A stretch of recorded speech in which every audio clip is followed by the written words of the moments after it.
இந்த டெய்லி தெய்வீகம் channel YouTube நேயர்கள் அனைவருக்கும் காலை வணக்கங்களும் வாழ்த்துக்களும் கூறுவது உங்கள் ஈரோடு கௌரி சத்தியமூர்த்தி. நமது இந்தியா சுதந்திரம் அடைந்து 77வது சுதந்திர தினம் வருகிற 15/8/24 வியாழக்கிழமை வருவதை முன்னிட்டும் நமது உள்துறை அமைச்சர் திரு அமித்ஷா அவர்களின் ஆணையின்படி வாசலில் தேசிய கொடி ஏற்றியுள்ளோம். அதன் தொடர்ச்சியாக டெய்லி தெய்வீகம் இல்லத்தில் பாரத மாதா படத்தினை மணி மாலைகளால் அலங்கரித்து பவழமல்லி மாலை கோர்த்து போட்டுள்ளேன். சுக்லபட்ச சஷ்டியானதால் மயில் வாகனனையும் அலங்கரித்துள்ளேன். தேசிய பறவை மயில் அல்லவா?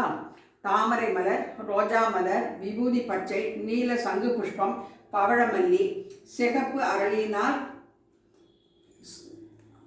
சிகப்பு செம்பருத்தியினால் மேல் வரிசையும் நடுவில் வெண்மை நிறத்தை காட்ட பவழமல்லி பூவையும் 24 ஆரம் வரைய ஒரே ஒரு நீல சங்கு புஷ்பமும் பச்சையை குறிக்க விபூதி பச்சை இலையையும் பயன்படுத்தி கொடிக்கம்பம் கோலாட்ட கோள்களை கொண்டும் பவழமல்லி ஹாரத்தினால் கொடிக்கம்பத்தை அலங்கரித்துள்ளேன்.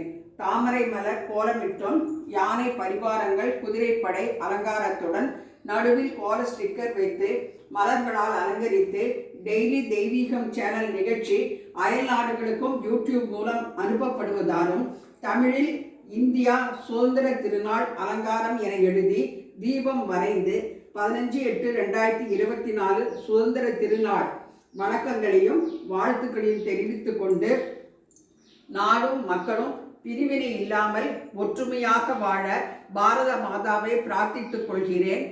யூடியூபுக்கும் எனது மனமார்ந்த நன்றியை தெரிவித்துக் கொள்கிறேன். வணக்கம்.